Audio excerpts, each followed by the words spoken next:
கர்த்தர் ஒருவருக்கே ஸ்தோத்திரம் உண்டாவதாக. May all glory be to God's soul name today. 2025 December மாதம் 7ஆம் தேதி ஞாயிற்றுக்கிழமை. Today is 7th the month of December the year 2025. Today is a good Sunday morning. ஆண்டவருடைய கிருபையினாலே எங்கள் ஜீவன் கூட்டப்பட்டிருக்கிறது. It is due to God's grace we have been living today. இயேசுவின் நாமத்தினால் In the name of our Jesus Christ. இன்னும் பரிசுத்தப்பட எங்களுக்கு கிருபை செய்வீராக. Let us become holy even more. இன்னும் கிட்டிச்சேர கிருபை செய்வீராக. Let us get closer to God. வேதத்தில் உள்ள ஒவ்வொன்றும் நம்முடைய வாழ்க்கையில ஒப்பிட்டு நம்மை ஆராய்ந்து பரிசுத்தப்பட கிருபை Let செய்வீராக. us purify ourselves. Let us become holy and let us commit to everything that is in the word of God. இயேசுவின் In the நாமத்தினால். name of our Jesus Christ. Amen amen amen. Amen, amen, என்னுடைய amen. பிரசங்க The தலைப்பானது topic of our message today is முறையிடுதலும் கலகமும். complaints and rebellions. எங்கெல்லாம் முறையீடும் கலகமும் இருக்கின்றதோ திருப்தியற்ற நிலை காணப்படுகின்றது. Wherever there is complaint and rebellion, there is discontent and dissatisfaction. முதலாவது குறிப்பு, As my first point, கவனியுங்கள், தேவன் எல்லாம் செய்திருந்தும். although God has done everything in our life. என்னாகமம் 11:1-3 வரை. The book of Numbers chapter 11 verse 1 to 3. பின்பு ஜனங்கள் முறையிட்டுக் கொண்டிருந்தார்கள். அது கர்த்தருடைய செவிகளில் பொல்லாப்பாய் இருந்தது. கர்த்தர் அதை கேட்டபோது அவருடைய கோபம் உண்டது. கர்த்தருடைய அக்கினி அவர்களுக்குள்ளே பற்றி எரிந்து பாளையத்தின் கடைசியில் இருந்த சிலரை பட்சித்தது.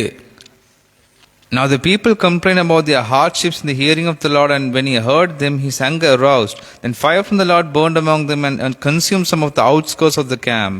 அப்பொழுது ஜனங்கள் மோசேயை நோக்கி கூப்பிட்டார்கள். மோசே கர்த்தரை நோக்கி விண்ணப்பம் பண்ணினான்.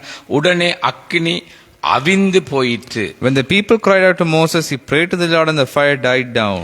கர்த்தருடைய அக்கினி அவர்களுக்குள்ளே பற்றி எரிந்ததினால் அவ்விடத்துக்கு தபேரா என்று பெயரிட்டான். So that place was called Tabera because fire from the Lord had burned among them. கவனியுங்கள், திருப்தியற்ற தன்மை இருக்கிற இடத்துல முறையீடும் கலகமும் இருக்கும். Listen, where there is dissatisfaction, there will be complaint and rebellion in all situations. இதை ஆராய்ந்து பார்த்தால் Let us meditate this. தேவனுக்கு எதிரான முறையிட்ட செயலை பார்க்கிறோம். We can see the action of making a complaint against மன God. நிறைவின்மையை It காண்பிக்கின்றது. shows discontent. இரண்டாவது குறிப்பு, As my second அந்நிய point, ஜனங்களின் the Gentiles are the people of the foreign nations. தலையீடு இருந்தது. And there was interruption between the people of foreign என்னாகமம் nations. 11:4-9 The வரை. book of Numbers chapter 11 verse 49. நாலாவது வார்த்தையை மாத்திரம் வாசிக்கிறேன். I'll read the verse 4. பின்பு அவர்களுக்குள் இருந்த பல ஜாதியான அந்நிய ஜனங்கள் மிகுந்த இச்சை உள்ளவர்களானார்கள். இஸ்ரவேல் புத்திரன் திரும்ப அழுது நமக்கு இறைச்சியை புசிக்க கொடுப்பவர் யார் என்றார்கள். Rebel with them began to crave other problems, and again the Israelites started wailing and said, if only we had meat to eat. இஸ்ரவேல் ஜனங்கள் மத்தியிலே அந்நிய ஜனங்கள் இச்சைக்குரியவர்களாய் காணப்பட்டார்கள். There were foreign nations who were dwelling in sexual immorality. அவர்கள் தேவன் மேல் விசுவாசமற்றவர்கள். And they were not believing in God.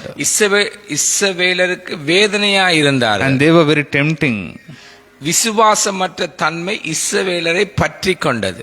And they were unbelievers of God as well as Israelites. இஸ்ரவேல் தேவனுக்கும் தலைவனுக்கும் மனவேதனையாய் மாறினார்கள். They became agony for the people of Israel. துக்கமானது. It is very sorrowful. அழுது வெறுப்பை They வெளிப்படுத்தினார்கள். wept and expressed their bitterness. கவனிங்கள், தேவ நன்மைகளை பயனற்றதாய் மாற்றினார்கள். They considered the good they received from God as useless. சோதனை ஆயிற்று, There were trials, வேதனை ஆயிற்று. even suffering. இதே மாதிரி தான் நம்முடைய அழுகையும் நம்முடைய வாழ்க்கையும். And this is in the same way we have our weeping and our bitterness. நம்முடைய அழுகையும் வாழ்க்கை இதே மாதிரி தான். And this is in the same way we have our life and our weeping.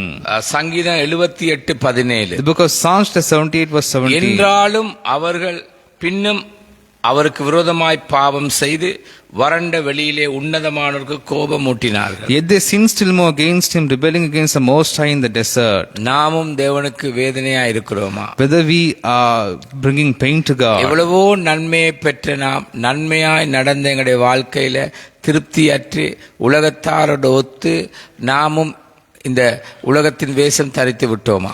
Are we living as the world lives? Are we living with discontent and dissatisfaction in our lives? நாமும் மனவேதனையோடு தேவனுக்கு மனவேதனையாய் வாழ்றோமா? Are we living with pain and bringing pain to God? கிறிஸ்தவ தலைவர்களுக்கும் மனவேதனையா இருக்கிறோமா? Oh, are we bringing pain to Christian leaders and ministers? உணர்ந்து மனம் திரும்புவோம். Let us repent ourselves. கவனிங்கள், எங்களுடைய உள்நோக்கம் கர்த்தர் அறிவார்.